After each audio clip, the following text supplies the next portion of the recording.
Volviendo a nuestro ejemplo de la semana pasada, donde estuvimos haciendo algunos pinitos iniciales para construir el correlograma. Empezamos con el correlograma porque, pues, como en la regresión estábamos practicando tanto coeficientes de correlación, teníamos pues muy presente el concepto de correlación y fíjense que, claro, el análisis finalmente es el mismo. Lo que pasa es que tenemos que tener presente que los tipos de variables sobre las que estamos haciendo cálculos son muy distintas. Entonces, aquí, bueno, estos eran unos semivariogramas, unos correlogramas ficticios, pero los datos sí son los que están en estas listas. Los organizamos algunos para h igual a 1 y h igual a 2. Fíjense que hablábamos aquí de isotropía o anisotropía. Isotropía si se comportan de la misma manera, anisotropía si se comportan de formas muy distintas.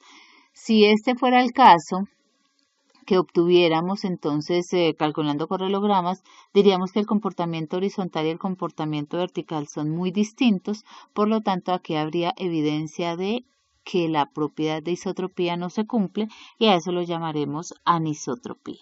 Bien, pero el tema que nos ocupa en este momento es el semivariograma, entonces vamos a obviar por ahora estas gráficas y vamos entonces a mirar cómo es que calcularíamos el semivariograma. Este semivariograma que lo queremos calcular de la manera más sencilla que hay, de la primera forma que se propuso, pero más adelante vamos a ver un par de opciones más. Estamos tratando de estimar la varianza de la variable incrementos. Esta es la variable incrementos. A este que es el promedio de la suma de los incrementos al cuadrado es al que se le llama el estimador clásico del variograma. Por lo tanto, entonces, vamos a mirar que si ya tenemos esta lista de datos acá, para h igual a 1 y para h igual a 2, entonces, poniéndoles los nombres que hemos visto en las presentaciones, diríamos, por ejemplo, que este es ZDS más h, pero en este caso ZDS más 1, que es el h igual a 1. Y fíjense que en este caso ese h se vuelve escalar porque ya lo estamos restringiendo a que es horizontal. Entonces, como toda esta lista tiene un h horizontal, diremos que el ángulo es 0. La dirección es la dirección horizontal. Por eso es que acá ya solamente nos va a ocupar la magnitud. Entonces, h igual a 1, h igual a 2, h igual a 3, h igual a 4. Pero porque ya tenemos que todos van en dirección 0 grados, ¿sí? En dirección horizontal. Entonces, este sería ZS más 1 y este sería ZDS. En cambio, en el del frente, diremos que este es ZDS más 2 y ZDS, pero también horizontal. En cada columna, entonces, tenemos realizaciones de la variable aleatoria que estamos observando directamente. Pero como vamos a hacer semivariogramas, no nos interesa la variable directamente, sino que nos interesa es la variable incrementos. Entonces tendríamos que empezar por construir la variable incrementos. Es decir, vamos a construir esta resta. ZDSI menos ZDSJ. Y lo que tenemos allá es cada uno de estos. ZDSI y ZDSJ. ZDSI será, por ejemplo, 5.8 y ZDSJ será entonces 4.6. Pero cuando nuestro h valga 2, entonces ZDSI será 5.8, pero ZDSJ será 8. Entonces vamos a construir la variable incrementos.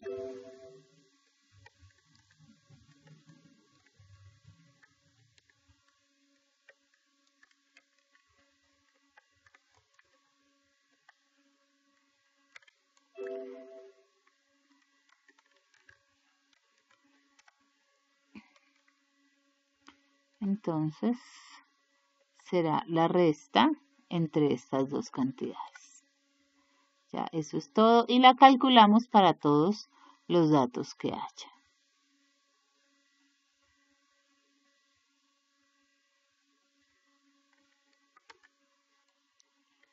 Entonces ya construimos la variable incrementos para z de s más 1 menos z de s. Esta entonces es apenas la primera variable incrementos que construimos. Ahora tendremos que elevar cada uno de esos resultados al cuadrado y promediarlos, ¿no? Sumarlos y dividirlos por el número total de incrementos cuando hacemos el semivariograma horizontal con separación igual a 1. Entonces podemos de una vez acá, mejor elevémoslo al cuadrado.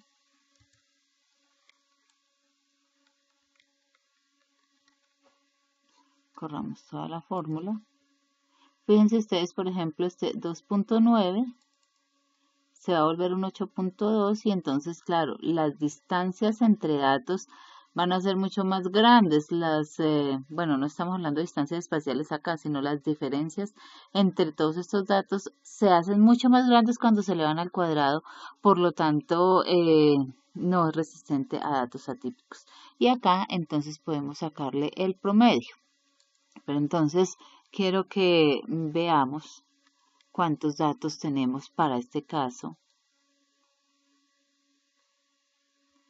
Horizontal h igual a 1. Entonces tenemos 70 datos. En este caso, diremos que n de h igual 1 horizontal es igual a 70. Bueno, allí lo tenemos en las diapositivas con n mayúscula. Y lo mismo tendremos que hacer en todos los casos. Entonces ahora sí, acá podemos calcular la suma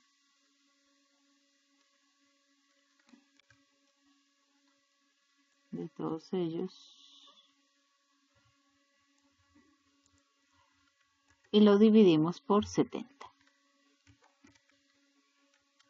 Bien, ya tenemos aquí.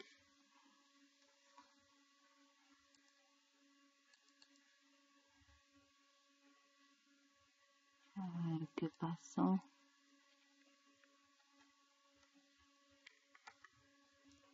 Entonces aquí tenemos que el valor de la semivarianza para h horizontal y de separación igual a 1 es de 2.5. Entonces ya podemos empezar a hacer acá la tabla para graficar el semivariograma. Por lo tanto, entonces diremos que el semivariograma horizontal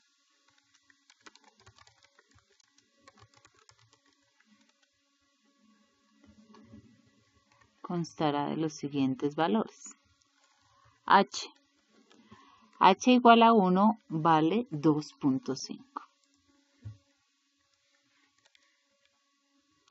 Ahora tendremos que hacer, esto será gamma de h. Entonces ahora vamos a hacer lo mismo para h igual a 2. Y para h igual a 3. Acá yo completé ya los verdaderos pares de datos que en la ocasión anterior habíamos supuesto que eran algunos valores para el correlograma. Acá yo tengo pues los datos tal como son para estas separaciones espaciales. Ustedes por favor lo pueden verificar y pueden hacer inclusive de pronto algunos más. Y lo vamos a hacer para h igual a 3, entonces podemos copiar la fórmula.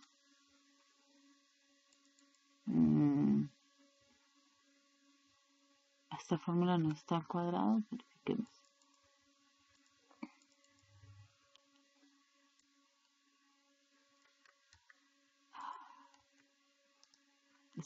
Perdón.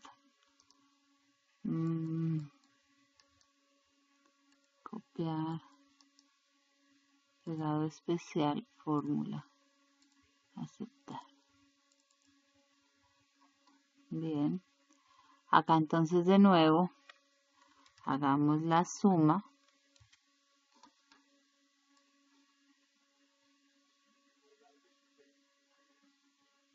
de estos datos que ahora entonces disminuyeron No es una disminución tan drástica, pero de todas maneras hay 5 pares menos para la separación horizontal h igual a 2, entonces lo dividimos entre 65. El valor del semivariograma es 4 y el número de datos para h igual a 2 es 65. Entonces fíjense que va aumentando la separación espacial, es apenas obvio que va disminuyendo la cantidad de datos encontrados. Entonces, organicemos un poco esto acá. Entonces esto sería gamma de 1.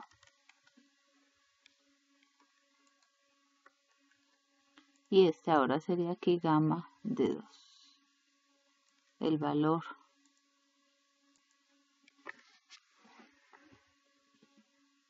bueno, estamos sumándolos y dividiéndolos. Realmente, para ser más estrictos con el lenguaje, esto sería 2 gamma.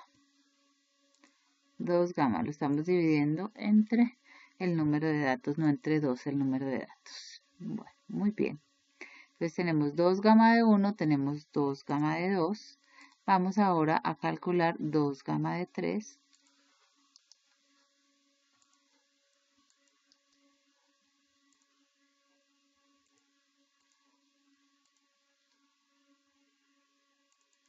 De la misma manera, ahora hay 51 pares, entonces así va disminuyendo el número de datos.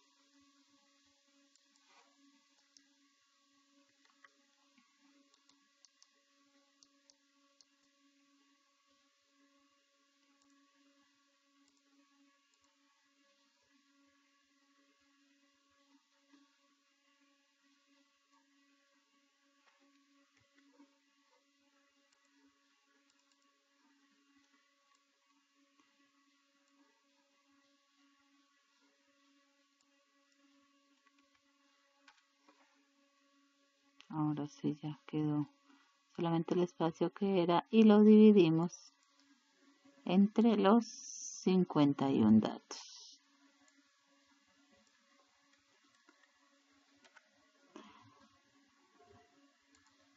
Y así sucesivamente. Entonces, pues bueno, ya con esta ilustración yo creo que es suficiente. Ya podemos pasar a hacerlo en R. Sin embargo, aquí lo más importante no es en sí como hacer muchas operaciones y operaciones sin ningún sentido, sino entender qué es lo que estamos haciendo para que ahora cuando ya pasemos a hacerlo de manera automática en el software, entonces nos queden claros todos los conceptos y sepamos qué información nos está dando cada paso el programa. Entonces 4 y 3.27 serían los otros valores para el semivariograma.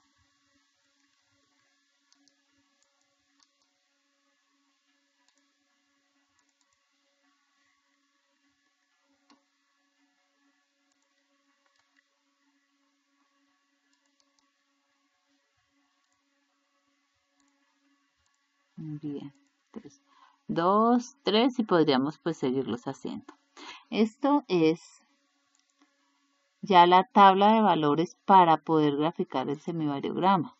Entonces fíjense que esto es lo que hace la función, esto es lo que hace ese gráfico de dispersión que nosotros estábamos viendo, ¿no? Cuando graficamos esto.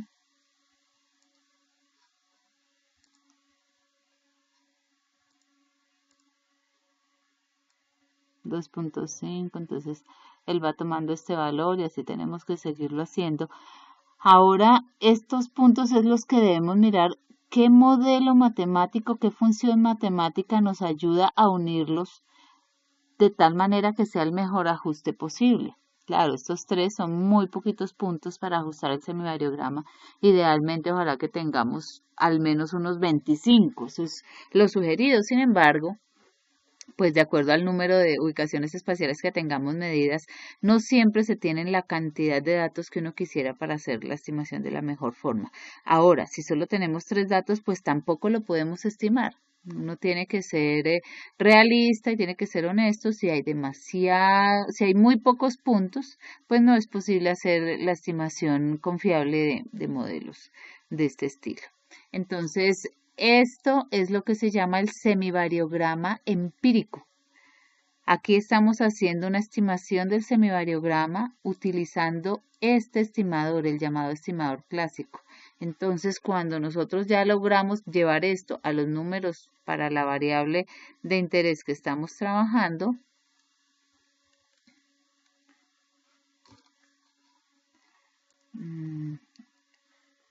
¿qué pasó?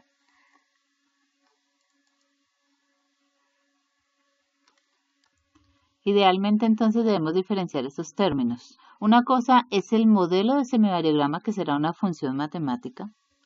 Otra cosa es el parámetro, que es la varianza de la variable incrementos.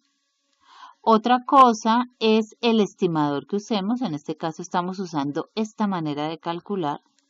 Y otra es el que llamamos el empírico, semivariograma empírico, correlograma empírico, covariograma empírico. Lo que pasa es que por defecto vamos entonces a usar el semivariograma por lo que hemos comentado, y en esa medida entonces esto ya es el insumo con el que vamos a continuar con la parte formal de ajustarle un modelo matemático, una función matemática a estos puntos. ¿Y para qué vamos a ajustar una función matemática a esos puntos? Bueno, porque es que yo aquí conozco el valor de la varianza de la variable incrementos, es decir, cómo varía espacialmente la variable si se separa 1 horizontal. Pero si se separa 1.2, si se separa 1.6, si se separa 1.8, entonces ¿cuánto vale? ¿Cuánto vale esa variable horizontal? ¿Cuánto vale la variación de los incrementos de esa variable para esa separación? Eso tendremos que completarlo acá, entonces tenemos que completar este modelo. Ahora, adicionalmente noten que acá solo tenemos el semivariograma horizontal. Tenemos que repetir este proceso para el vertical y así para 30 grados, 45 grados, 135 grados, y tenemos que analizar los comportamientos en todas las direcciones. Tenemos que decidir sobre la propiedad de isotropía, si la tenemos o si no la tenemos. Si la tenemos, muy bien. Entonces, si la tenemos, si existe la propiedad de isotropía, nos vamos a olvidar de estas direcciones y vamos a empezar a calcular para H de distintas separaciones, pero no nos va a interesar el ángulo. Si el proceso es isotrópico, entonces yo haré pareja estos dos, los de arriba, en diagonales y todo, siempre y cuando cumplan con la propiedad de estar a una separación de un H específico. Ya, una vez tengamos todas esas cosas desarrolladas, pasamos al modelamiento matemático de este gráfico de dispersión. Ahora, el estimador clásico del variograma fue el primero que se propuso, es el más utilizado, pero fíjense que tiene algunas propiedades que no son las más deseadas. Por lo tanto, hay otras alternativas de estimación del semivariograma. Sin embargo, vamos a dejar en este momento hasta aquí.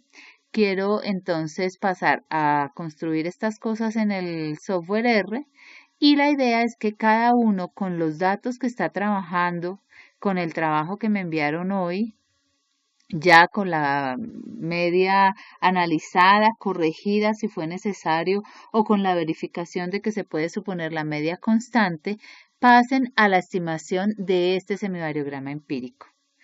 Hagan la estimación del semivariograma empírico a diferentes ángulos.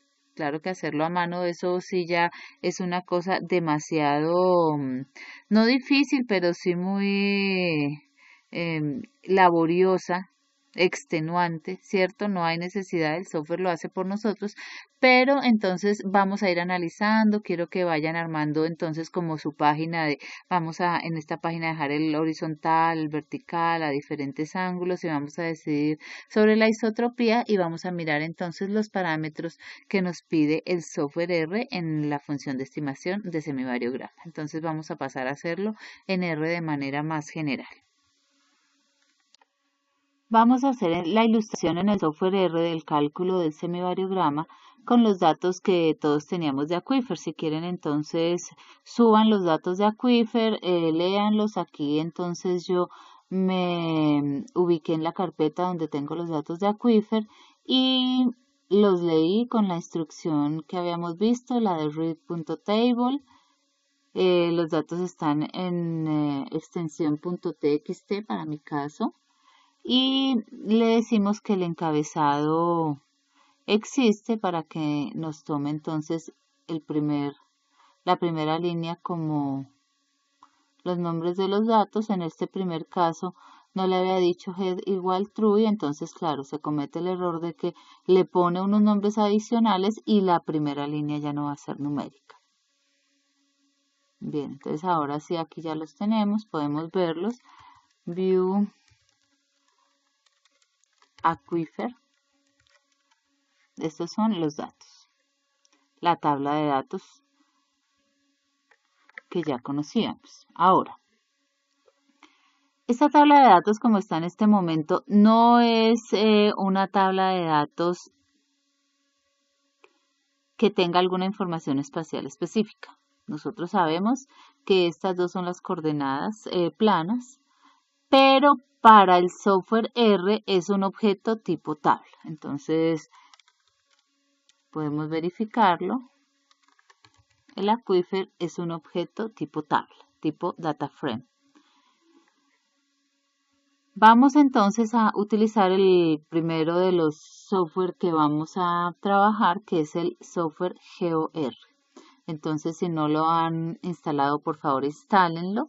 Y después de instalarlo, no olviden que debemos cargar siempre el software con la instrucción library o con la instrucción require.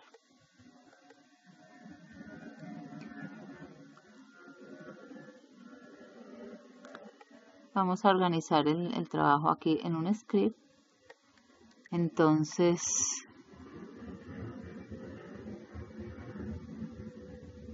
dejemos primero que carguemos los paquetes que se van a necesitar.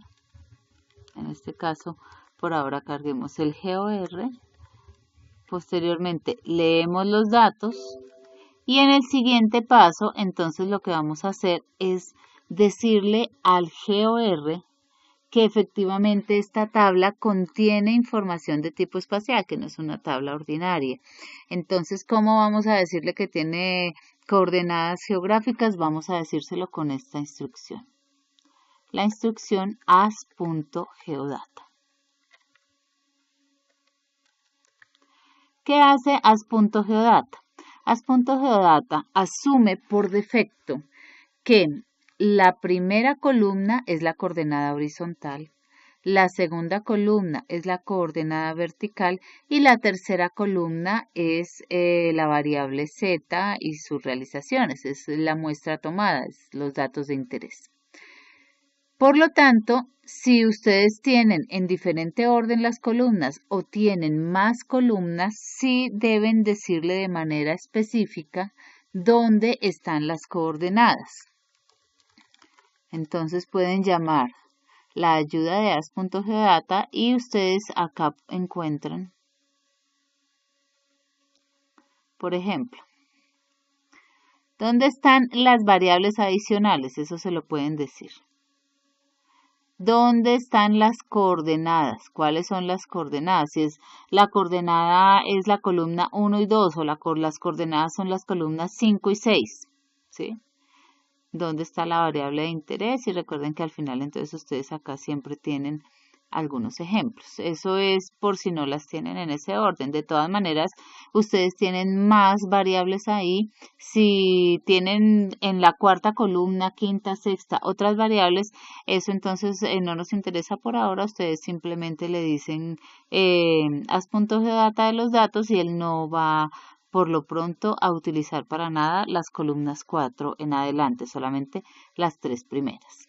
Entonces ahora podemos ver que ese nuevo objeto, yo lo llamé aquí Aquifer G, tiene unas características diferentes al Aquifer, ¿cierto? Si yo le digo solo Aquifer, pues tengo la tabla de datos. Pero si yo le digo Aquifer G, entonces él ya diferencia que tiene una parte que son las coordenadas este y norte, y otra parte que son los datos. y que ya no es un data frame, sino que es una geodata.